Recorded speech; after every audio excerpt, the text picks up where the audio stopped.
Welcome to the Class of the Little Sass podcast. I'm your host, Carrie Millspaw, best-selling author and award-winning motivational speaker with over 20 years in the personal development industry.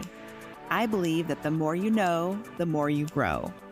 With each podcast episode, I will educate and empower you, girlfriend to girlfriend style, on how to create a happy life, from motherhood guidance, career and business advice, to feeling confident in your relationships and everything in between. This is Real Talk Radio. Let's jump right into today's episode.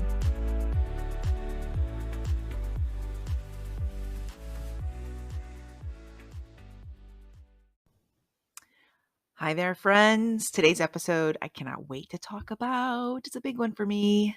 Can introverts and extroverts be in a relationship? Can they get along? Can it work? Because we all have friends that come from, all makes and models out there. I've got a little bit of introverts, I've got extroverts. But you don't live with your friends. Well, maybe some of you do. Maybe they're roommates. Some of them are family. And so, yes, maybe you do live with them. But when you're trying to create a relationship, a solid partnership with someone, it can get a little tricky, you guys. So the answer to that question is no. No, they cannot get along.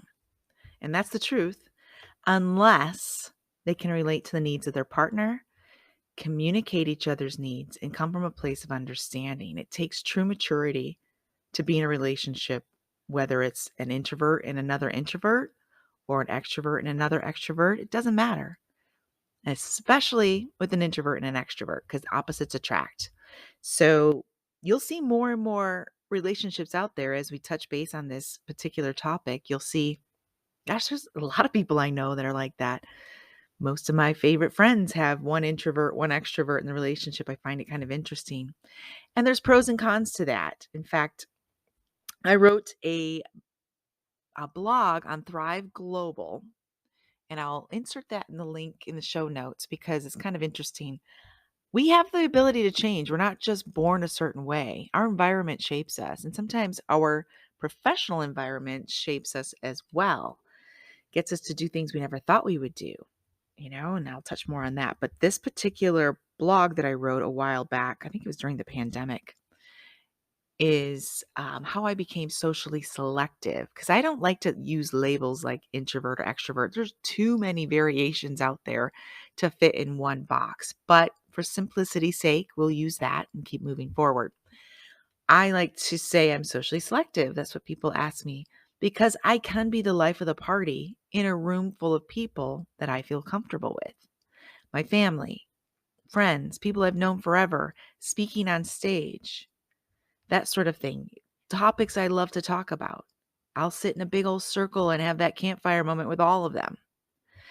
But if you throw me in a room with a bunch of strangers, I'm going to look for every reason under the sun not to, number one, go. Number two, make the most of it, get what I need to, and get the heck out of there as fast as possible, because that is torture, pure torture for me. So I love this topic because there's so much awareness that gets to happen today. So buckle up, sit into this, and just enjoy it and kind of first feel who you are. Now, to go kind of into a description mode, introverts tend to recharge when they're alone. Okay, so you got an introvert and an extrovert in a group setting. The introvert is slowly like a full battery before they enter the room. By the time they leave the room, their battery is in the red. Okay, it's like, oh, I've got 1 bar left. I need some quiet time so I can recharge. An extrovert can go into a full room with only 1 bar left in the red and be at green in no time. They recharge when there's 3 to 4. Studies have shown 4 or more people in the room actually charges their batteries. So what was God thinking? Like, hey, no, we're all so different. And again, there's a lot of other variations. This is 2 very broad strokes. I get that. But to make life easy, we're just going to kind of play in these 2 boxes today. So if you're in a relationship with someone like yourself, if you're an introvert and you're also with an introvert, there's also pros and cons. Of course, you understand one another. There's less friction. You're not having to explain, which is frustrating for either party. But it could also be kind of boring. Let's be real, right? Especially for 2 introverts.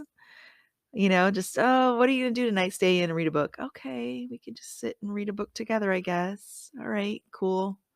Or, I've been this couple, okay, introvert and introvert. I've dated them all, and I've seen all the variations. And two introverts, my ex-husband was a massive introvert. Like, I think I became more extra. Extro is the right terminology. Maybe a little more extra with a capital E, but because of him not being, I felt like someone had to pull the horse forward, horse and buggy forward with their energy and personality. But we would do a lot of couples things, and that was good. It worked for both of us. We would go to friend's house, do dinner, you do dinner at their house. They had people over to our house. That worked well, small, intimate settings. And it has cons, of course, to an extrovert and an extrovert together. They tend to compete a little bit more for attention. So when you've got two people that want all the spotlight, so then there's that fight of energy when they're in a social setting. And this is mostly social settings that I will describe and kind of paint the picture around. Also, they tend to fight more. And this is, I've done my research, I've done my studies. A lot of this is, some of it is, going to be a little bit of my perspective from my little tiny corner in the world. But most of this is from research of blogs and other content that I found out there. So it's not just my voice you're hearing today, it's experts involved. So two extroverts tend to react faster or more to just tension, conflict. They're both outspoken. They both want to hear themselves talk through a problem, and nobody's listening. So you could tend to have more arguments and a little more reaction. I'm just going to say reactivity is the right word that they use in this blog. I don't want to say throw down fights and gloves off, hoops off, let's go. Nothing like that. And it could be that way. It's hard to say. But overall, though, I think you're getting the picture I'm trying to paint. Now, when you have an introvert and an introvert, another con could be there's more avoidance involved. So there's more unresolved conflict. Again, I'll keep picking on my ex-husband for a minute because I've been in so many relationships where there's been a variance, and I want to kind of showcase both, good, bad, or ugly, just so you see that any relationship, if you want it to work, it will work. You've got to want to. Both have to be invested. Don't let, oh, well, he's a Scorpio and I'm a Pisces, and this is just not going to work because something I read online. No, you're just looking for excuses to not have an adult relationship, having a mature, healthy relationship. If that's you, keep working on you before you jump into that relationship. But if you're looking to actually resolve conflict, find compromise, find a way to be happy in whatever relationship you have now or any future ones coming up, this is the podcast, okay? I'm going to help you. So again, introvert and an introvert tend to be more avoidant. We like to go inward and resolve the conflict by processing. But if you've got two introverts, and this was my ex-husband and me, where you both tend to process too long, no one gets to a resolution because no one wants to talk about it again. You're both somewhat conflict avoidant. And I've worked on this part on myself. I like to get to happy. If things are unhappy right now, I'm going to try to speed up to happy again because Miss KK likes to be happy, period. No excuses, okay? No apologies. So I've learned to not let that drag out. That's frustrating. Why ruin tomorrow with something I can resolve today? Why let it drag out? Let's get to the problem and solve it. So there's pros and cons to both, whether you're with someone that's just like you or not. Everyone thinks, oh, I just need to be in this type of relationship. A relationship of mine 3 years ago, one of his main reasons for breaking things off was because I wasn't an extrovert and he was. He didn't see how that could ever work. When I just have to, this just came to me. I'm like, when he admires his parents' long, beautiful, loving marriage and relationship, admires it and wishes for himself to have that one day. I just have to be snarky for a minute. Bear with me. And his mother's an extrovert and his dad's an introvert. So it's like, you've seen an example that it works. But anyway, it wasn't meant to be. Trust me, it clearly was not. I wish him well. So whatever excuses some people need, it's all good. Not meant to be. So kind of look at it that way. I don't want to paint the picture that either party is wrong here. It's more of a compromise and a place of understanding again. And just remember to be kind. Everyone comes into this planet kind of wired a certain way. We've got some hard coding in our brains, in our bodies. Some of it's DNA, some of it's environment, it's a mix of everything. Some of it's from past pain, past hurts, past trauma that creates you into who you are today. And yes, you can change. Like I mentioned before, my blog where I transferred into from socially butterfly, bubbly blonde Carrie, one of 5 kids. If you didn't talk, you didn't get heard and you had to talk loud or you wouldn't even be noticed at the dinner table, to I think I'll just stay in tonight. I don't care if I don't have Friday night plans. So people can change. I changed drastically. And a lot of it came from my extrovert. I need to be in the spotlight. Everyone needs to see me when I walk in a room. I need to be known, heard, seen. All that stuff I think was old wounding from feeling invisible as a child. And once I healed that part of me, that insecurity, that I don't need to prove myself, I know I'm valuable without the loud noises and all the distractions to try to get attention on me at all times. I don't need that.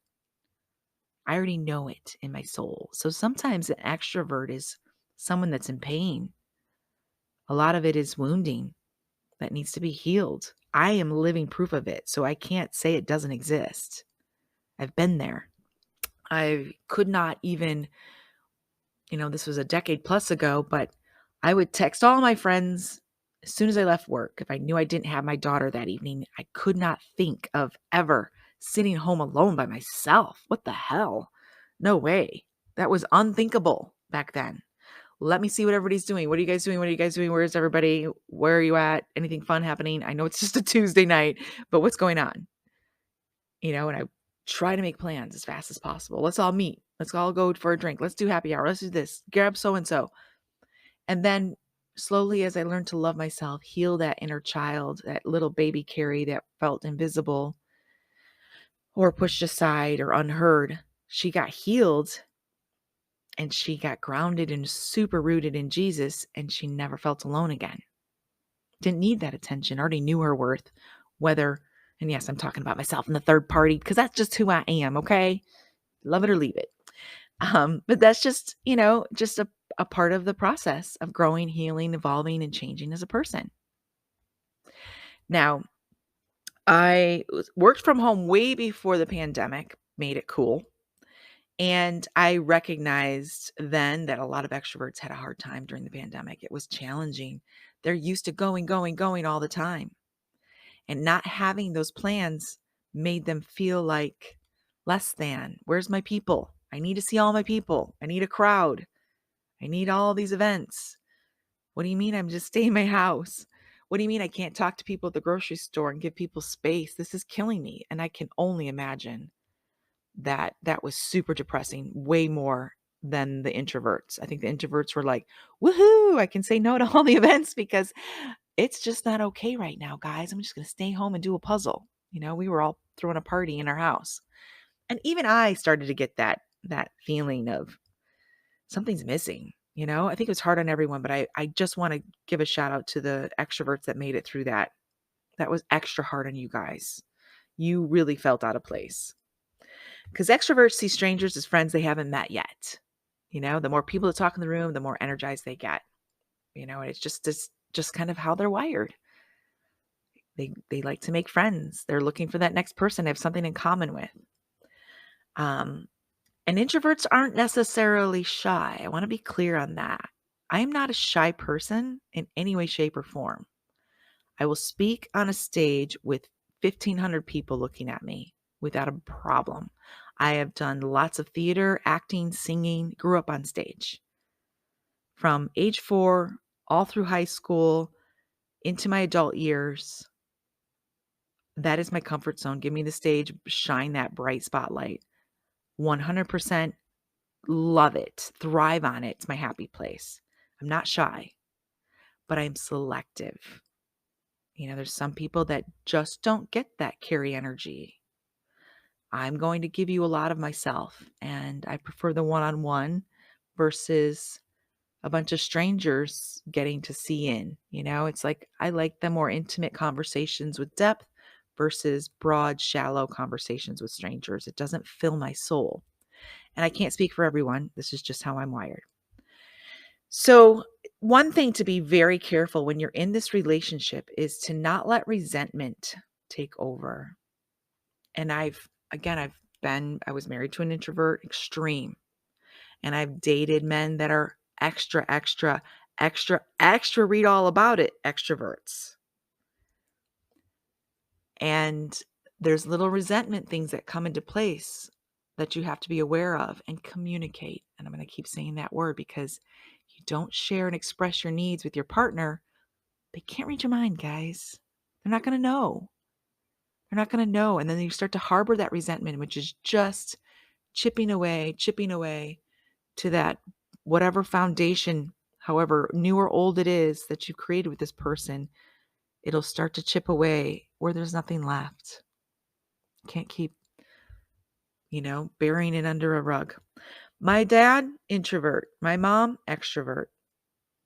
If they could come to a place of understanding that my dad likes to go work in the garage and do his thing and she wants to run off with her sisters and have a weekend away, perfect. Then meet in the middle. Everyone both got their battery recharged. Life is good. It's just an understanding. That's how you are. That's what you need. I love you regardless. I'll see you when you're refueled. And not to feel any resentment about it. I personally, as an introvert / socially selective, is exhausted after a lot of energy out. And if my partner wants me to go out every night of the week and meet a lot of strangers and do networking or events, I'm going to get resentful because I feel, number one, I feel like I might not be enough, that he needs all this attention around strangers all day long and all the things. Like, what's wrong with one evening in with me? I could easily go into resentment mode and feel like I'm not enough because I can't keep up. I can't keep up. I can't keep going. I can't keep going. Something wrong with me? Am I fragile? Nope, not at all. Your battery's on, on that last bar there. You're going out. You're flickering away. One day alone, just communicate that. I love doing this with you. I know it means a lot to you, but I'm going to need a day to have to myself to recharge. Alone time. Alone time, introverts. Not time with other people. That doesn't always work. You really do need alone time. So, same goes the other way around. You can't expect your extrovert partner to want to always be home 24/7 with you, or only doing small things, going for a walk, whatever. They're going to talk to somebody on the trail. It's just a given. It's just who they are. They're going to pull a stranger and talk about their dog. They're going to go and want to talk to somebody they see on the trail. Don't take it personal. It's how they recharge. So it's just having that conversation, those intimate ones where you can connect, express your needs, and reassure your partner it has nothing to do with them. If I need alone time, I need to tell my partner, I love you. It's not that I don't miss you. I just need to have some hours alone. I just need some quiet time. I need to feel through some stuff. I need to think for myself. And that's just how we do. We process so we can react to life from a place of grounding versus responding. And extroverts want to talk out their feelings in real time. They like to actually hear it and process it that way. So when you have a conflict between the two, and it's going to happen, it's unavoidable, and you have to be okay with not everything being resolved because that's just how it works. No one's going to be your clone. You don't want to date your clone anyway. But you can come to a place of understanding and resolution with love, patience, being kind, and again, expressing your needs. There's going to be conflict.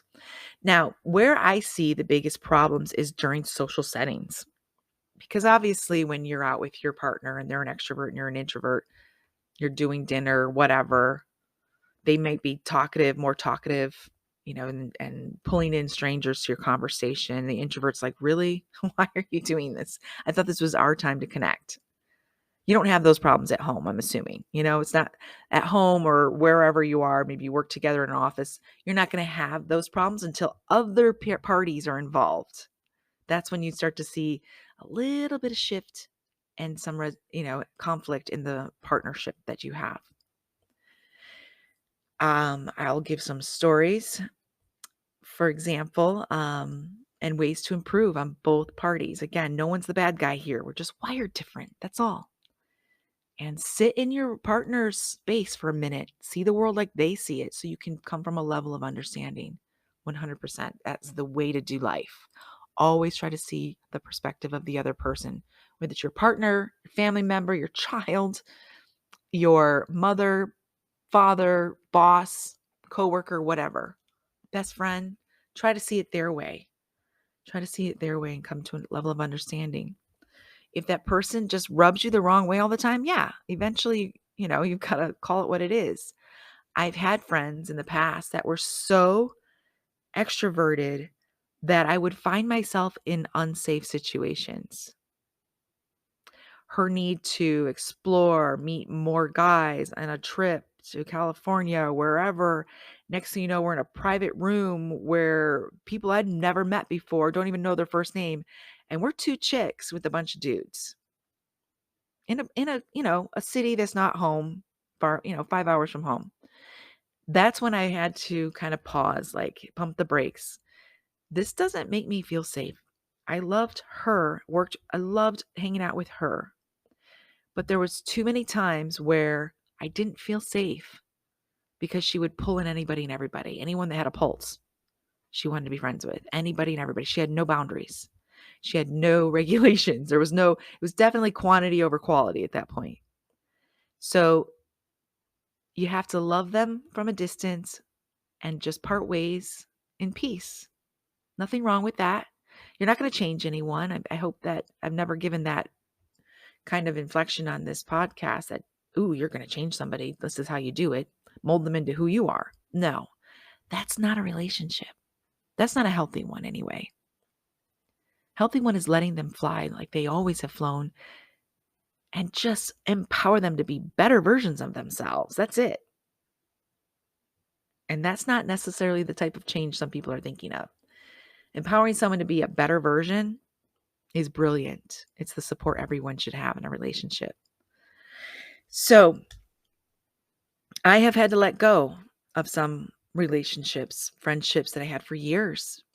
And as an introvert that leans that direction, I know to have a couple extroverts as girlfriends in my world because they will pull me out of my shell.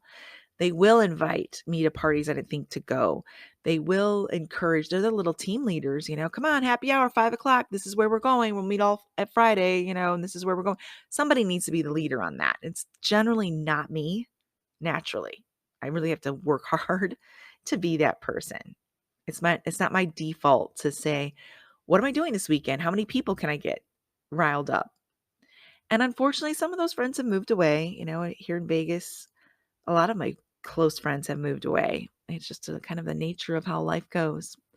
So I find myself not doing as much because of those reasons. So I got to keep those little social butterflies in my circle at all times. Got a handful of them, and I love them dearly.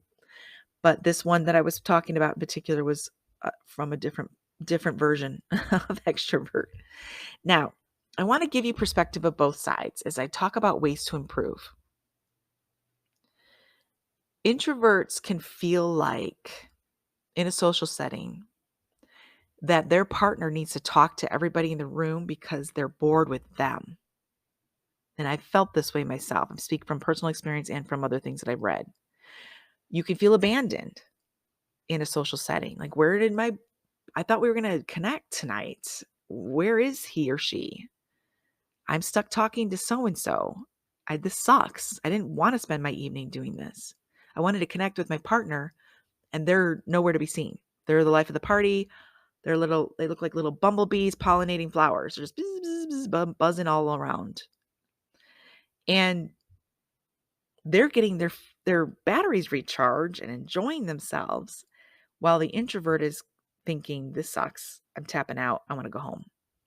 So the best way to really to avoid those type of conflicts, that angry fight maybe on the way home, or that very terse and tense conversation in the car on the way home, is to have a conversation before your social setting. And what does that look like? It's more like, okay, let's have a game plan.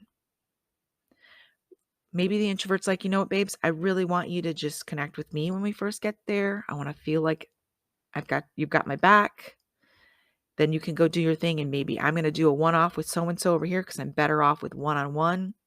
I'll be in the corner over here, because the extrovert can feel left out too. They're like, why is my girl or my man cornered off in somewhere with someone this whole time? Like, what is going on over there? Those two have been talking for an hour. And, again, feeling abandoned. Why aren't they on my arm connecting with all these people I want to talk to? So it can go both ways. But if you have that game plan in place ahead of the social environment, maybe have a signal. I don't know. Do some baseball signals. Hey, this is like tap, tap. Can we meet by the bathroom? Like whatever. And regroup if you need to. Because you can get caught up into, again, there's so many other personalities in the room or wherever you're at socially that could pull you sideways and make the other person feel abandoned or neglected, whatever. One caveat I must mention: if you need quality time with your partner and you've been on empty all week and you cannot wait to see them, and you decide to see them in a social setting, don't do it. That's not going to fill you. Not the best environment to to reconnect with your partner or have quality time. You'll need to do that at home. Reconnect however it works best for you guys. No watching television. That's not connecting. It can be, just a glass of wine, watching the sunset together, a chat. That's one of our favorite things to do. It just distress, detox, just talk it out, sit outside, just kind of let it happen. That's the best way to connect. In a social setting, somebody's going to feel completely invisible that evening. I can promise you that. Another way to kind of work in a social setting is, again, come from that place of, again, I love the connecting in the beginning. I think that's best, whether you drive together to the event or whether you meet. Connect, hug, talk it out. Hey, we're only going to be here for 30 minutes, or we're only going to be here for an hour, or maybe that, whatever that looks like. Maybe the extrovert needs to be at this event and they're like, okay, I'm going to literally 30 minutes is all we need to be here. And then we're going to disappear and do some private time, or whatever that looks like, or go to dinner or go get a drink at a bar or somewhere, whatever you decide to do, go for a walk. Then you can reconnect, because there's something about, and it's very much like a child. They need to know what's coming up. What am I looking forward? Is there going to be a box with my name on it that I get to have? When do I get to have that? Because once we know there's a placeholder for time with us, again, this qualifies for both introverts and extroverts. I know I'm going to see you at this time and I'm going to get you all to myself. I'm not going to be resentful when you're bouncing from person to person or hiding in a corner with someone having an intimate conversation for an hour. I'm not going to feel that way. They, me, whoever, are not going to feel as resentful if they know they're going to get that quality time later. Just something about that. So just a couple ways to work around that, to think about in social settings, because I personally dread social settings. Dread them. There's so much more energy in the room as an empath that I'm trying to regulate and go through. I'm trying to process my own feelings and making sure they're mine, not the person next to me or the other person or the other person or the other person or my partners. There's a lot going on as an empath. So it's a lot. And it's not even, again, most people think empaths are introverts. It's generally not that. It's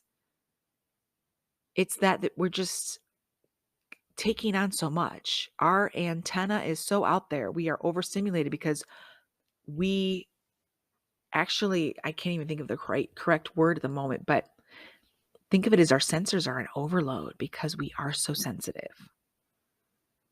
We are getting so much information in 5 seconds where it would take someone else 30 minutes to interview a person. we can get in 5 seconds flat. I know a person when as soon as I shake their hand, I can know everything about them in seconds. And I don't mean like, oh, were you dropped as a baby? Not that kind of no. I'm talking about I feel where they're at, where their energy's at. Are they insecure, confident, what they're thinking, where their space is? Are they in fear mode? Have they gone through trauma? I can feel a lot of that within seconds. Where an average person, not non-empath, would be, gosh, I would need to do a podcast interview with that person to know what you know. It's crazy. It's crazy. So of course, our sensitivity and our sensor overload is from that alone. So it is what it is. So I do dread social settings, but you got to flip the coin, girl. Got to tell the truth here. If it's a wedding with my family, oh my God, we've had 3 of them this the past 3 years in a row. I did not get to go to one. It still breaks my heart that I didn't get to go. But I had 3 nephews that got married 3 years in a row. So every summer we had a wedding. My favorite time on the planet. I've got familiar faces all around me. We're dancing. Everyone's happy. We're in a beautiful environment. It was summertime in northern Michigan, in my hometown, my favorite place in the world. I've got nothing but happy faces that I love so dearly all around me. We're dancing. I'm with my besties. And there's a good 100 of them. That's how much family I have. How does Carrie feel after that? She feels full. Isn't it interesting? I'm not giving, I'm actually absorbing in that space because this is safe. This is family. And I know not everybody loves their family. I get it. And maybe you do, but you can only love them for an hour or two and then you're good. Now, these, looking back at these times, my daughter's also super introverted, super highly sensitive like her mom. She has the same environment, same experience that I have. I love it. I don't want to leave. I don't want to say goodbye. Does that sound like an introvert to you? Does that sound like an empath? No, not at all. Usually we're like crawling out the door, hoping no one sees us. I gotta go. I gotta get out of here. I gotta go to bed. Oh my God, I gotta go somewhere and shut the door. I just need peace and quiet. So it just shows as an empath, even though I can be introverted, in the right environment, I can be on fire. On fire. Hugging everybody, loving on everybody. Social queen, totally 100% on fire. I can be that way at an event. If I'm getting paid at a job to manage a booth at an event, Queen Carrie comes out, full on life of the party, getting everyone over to her booth, talking to so many people. Don't even notice that my feet are killing me from standing in heels all day. I am in my zone, especially if I'm talking about something I believe in and getting paid for, if it's my business or something like that. I'm in it. Don't even feel anything around me. Now, I might be pretty high as a kite for a while in that social setting. I will need time to recoup, maybe a whole day afterwards, like crawl under the covers, kind of recuperate. I need quiet, calm, no decision making kind of environment. So, there's so many dynamics to it all. I know you throw empath into the mix of extrovert and introvert, and you're like, what? Where do I belong? You don't. Don't put yourself in a box. It's all good. Read my blog about being socially selective. You may relate, especially as an empath. You're going to relate to it 100%. I told you I would tell you some stories only because I need to. Maybe I need a vent today. Y'all are my mental health day for Carrie. You can send me an invoice. So how can we improve? Well, I'm going to pick on my peeps, my introverts first. They can, like I mentioned before, we can be very social in the right setting if we feel safe, if it's a positive environment, if it's people we know and love. Introverts need to be understanding of their extroverted partner. They may need activities away from you to recharge in a social setting. In a healthy environment, ...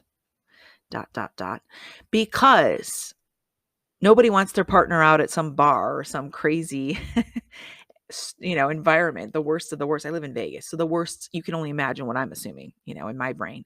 I need to go party at a rave, at, some crazy extreme drug-fested party. No, thank you. I mean more of, I need a healthy environment to go connect. It could be great if it was church or something of that nature, but just know that your extroverted partner is going to need to have that social time away from you if needed, because maybe you don't want to go. That's okay.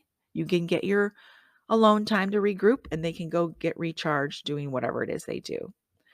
I'm grateful my partner has a lot of networking, a lot of social time, outside sales, very involved with day to day, every day during the week with people.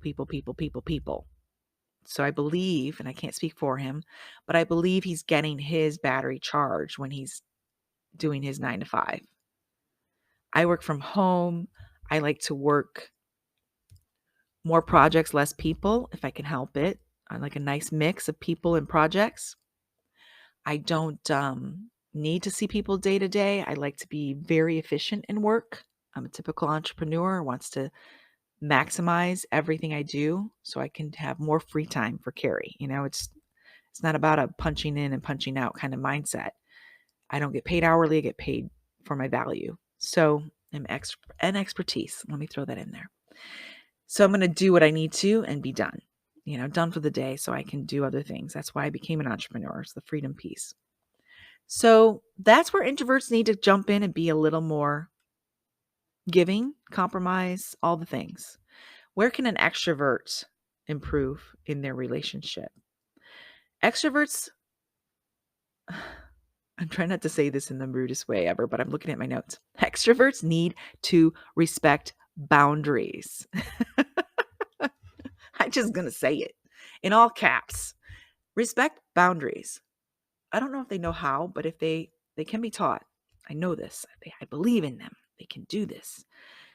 Not everyone's going to want you to pull up a table or chair at their dinner in some private event or like a restaurant and conversation with them.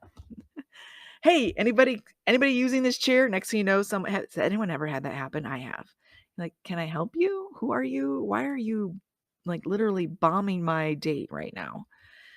Crashing my date.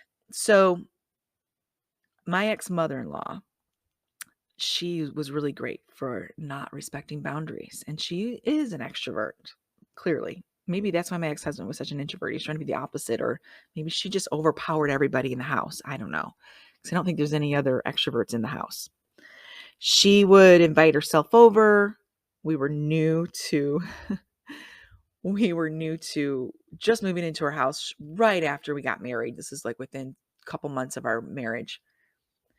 And she was proud of our home. I get it. Your son just got married and his wife, and they have a pretty home, and you want to show it off. But it's not your house to show off. And if you do want to show it, maybe you should call first and get permission. But no, I was sitting there watching TV with my husband, and my sister was over with her boyfriend at the time in town visiting. We're watching TV in the living room, and in walks my ex-mother-in-law with a friend of hers that I've met once or twice in my lifetime. And I do believe she came to our wedding, but that doesn't mean anything. She's a stranger to me. Oh, don't mind us, guys. We were in the area. We went out to eat, and I just want to show her your house. It's just so cute. As she starts to walk upstairs to my master bedroom. Can you imagine the panic on my face? I can only imagine the look on my face. And I'm sure the stink eye I gave my ex-husband, like you're dead right now. You are so dead because you cannot reel in your mom. And that was a lot of our fights, unfortunately. And probably a big part of the divorce was he had no backbone. And I'm thinking, gosh, did I leave any dirty underwear on the floor? Does the bathroom look okay? Did I make my bed? Of course, I made my bed. Like all these things you're going through. I have company here and their stuff's everywhere. Now my sister's probably feels interrogated. That is just such a disrespect with a capital D. But again, outgoing. In her mind, she's thinking, I'm going to try to give her the benefit of the doubt. Oh my gosh, I'm so excited. Let me share with you. Even though it's really not hers to share. In a way, I get it. I cannot in a million years imagine as a mother just bombarding my daughter and her new husband's house, uninvited, unannounced, and just walking up their stairs like I own the place. It just blows my mind. This woman blew my mind over and over again in the 19 years we were together. So she did the same many other times, but that one sticks out. She'd invite herself to parties that I had with my family. She just, even though she had her own private party with her family, like my baby shower, she wanted to be involved in my own personal family side as well. She had to have all of it. Fear of missing out also is a big fear of extroverts. Kind of goes back to the insecurity piece because I used to have it too. I can speak to it because I'm a recovered extrovert. No, that sounds horrible. I'm a recovered person that feels they're missing something, that insecurity. I've healed the insecurity piece. I don't need to be invited to everything. I'm good. So I think that with her, she had this fear she was missing something or being left out or disincluded, whatever. Again, we all have childhood wounds that need healing.